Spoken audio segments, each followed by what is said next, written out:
Ada yang tahu apa pengertian dari pantun? Pantun adalah salah satu jenis puisi lama yang sangat luas dikenal dalam bahasa-bahasa Nusantara. Dalam Kamus Besar Bahasa Indonesia, pantun adalah bentuk puisi Indonesia. Tiap bait atau kuplet biasanya terdiri atas 4 baris yang bersajak A, B, A, B. Setiap baris terdiri atas 4 sampai 6 kata atau 8 sampai 12 suku kata, di mana baris pertama, kedua disebut dengan sampiran, sedangkan baris pertama dan ketiga disebut dengan sampiran, sedangkan baris kedua dan keempat disebut dengan isi atau peribahasa sindiran dari pantun itu ya. Nah, unsur-unsur pantun. Pantun memiliki 2 unsur. Unsur apa saja, ada yang tahu? Tidak? Unsur sampiran, unsur intrinsik dan unsur ekstrinsik. Unsur intrinsik berasal dari struktur pantun itu sendiri ya. Unsur intrinsik dalam pantun diantaranya tokoh, tema, amanat, setting atau latar tempat dan waktu. Ciri khas pantun sebagai unsur intrinsik adalah rima. Rima dalam pantun mempunyai akhiran yang serupa, sehingga mampu menjadi daya tarik tersendiri bagi pantun itu sendiri ya. Contohnya, Pak Mamat pergi mancing. Mancing ikan bareng kucing.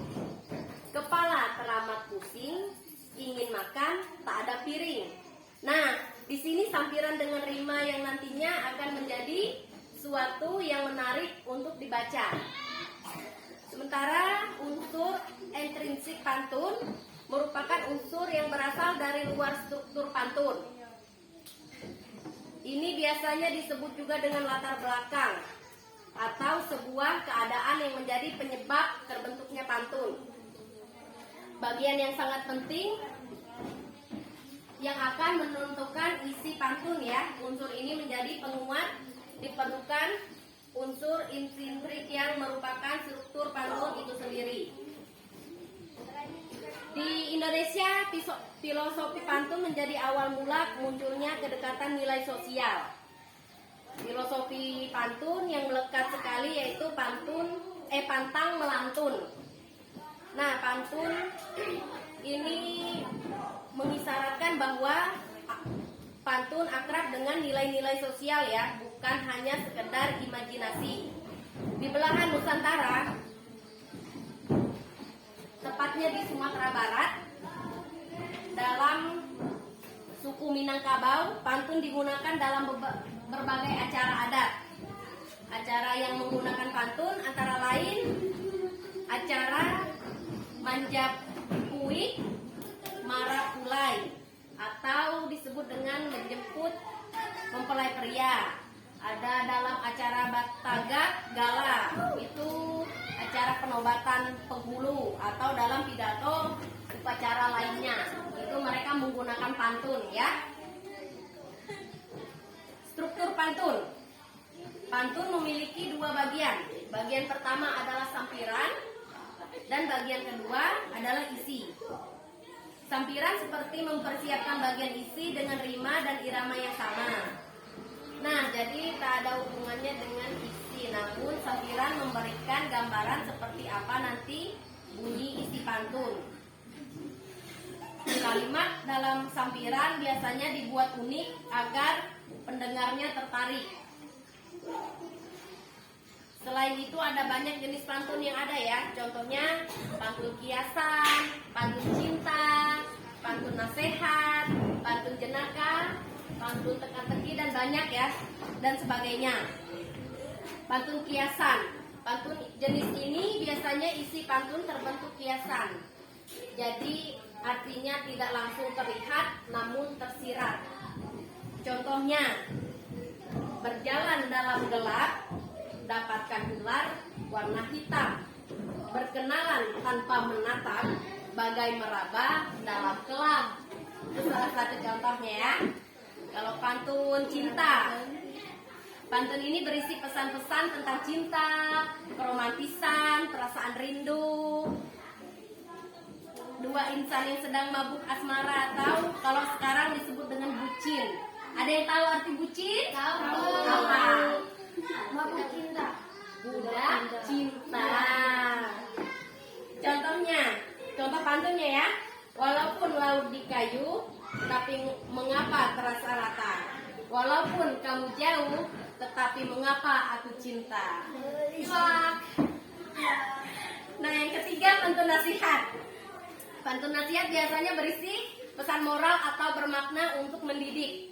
Pesan-pesan dalam pantun juga menebar kebaikan. Yang keempat, pantun jenaka. Pantun jenaka biasanya untuk menghibur ya.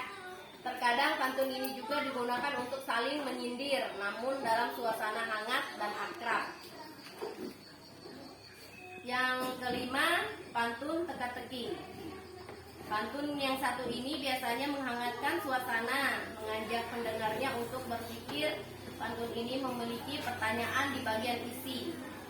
Contohnya, kalau Tuan sekuat halilintar, pakai baju begitu gaya. Kalau Tuan memang pintar, hewan apa yang sangat kaya? Dia di dalam pantun itu berisikan suatu pertanyaan kayak gitu ya, supaya pendengarnya itu berpikir untuk menjawab pantun ya dalam bentuk pantun. Nah sekarang Ibu mau tanya, di sini siapa yang bisa pantun? Ada yang bisa pantun?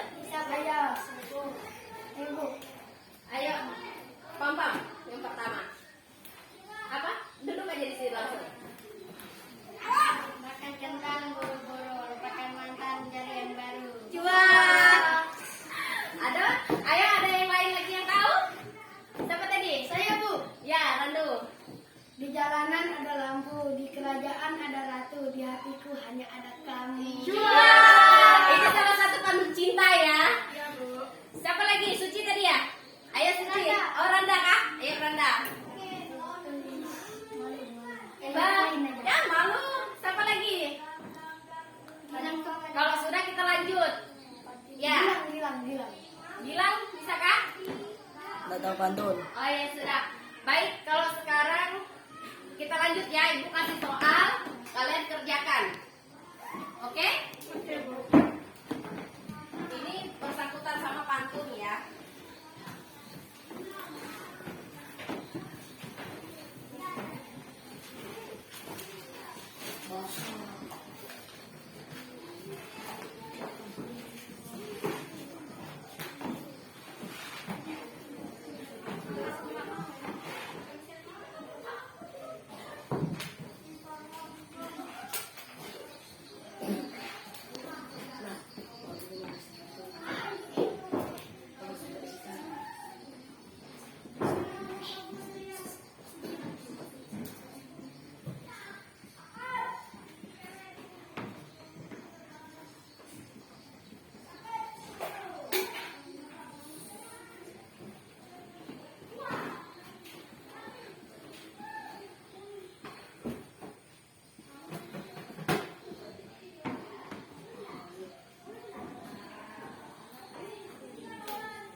banyak berduri, anjing berkais di tepi gua, kawan galak hendak dicari.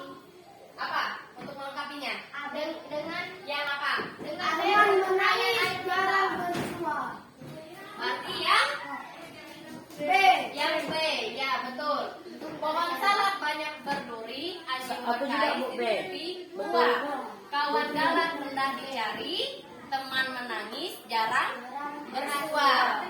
Yang kedua, ada yang bisa susun? Saya B, Bu. Saya B. C. B, bukan C. Coba kita yang C ya. Saya C, Bu. Yang C, sebelum makan direbus dulu. Yang kedua, pergi ke pasar beli talas. Kalau Anda ingin cerdas, siang malam baca buku. Kalau yang untuk ini urutan ini sama ininya betul ya. Tapi masa sebelum makan direbus dulu baru dia pergi ke pasar? Ya, Bu, salah. Kan salah. Ya, B, Bu. Berarti Benar. betul. Apa itu? Pergi ke pasar beli talas. B. Sebelum makan direbus dulu. Dulu. Kalau Anda ingin cerdas, Ya. siang malam baca buku. Betul. Betul. Yang B ya, yang betul. Betul. Baru bilang Nah, baiklah. Cukup sekian dari Ibu hari ini ya. Sebelumnya Ibu mau kasih PR untuk dikerjakan di rumah. Halaman 45 ya, dikerjakan. Siap, Bu. Minggu depan dikumpul. Baik. Bisa dirapikan mejanya. Sebelum pulang kita berdoa dulu.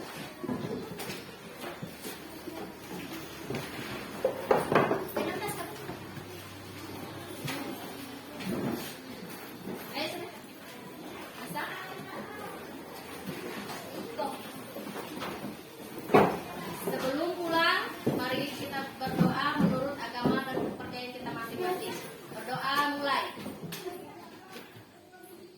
Berdoa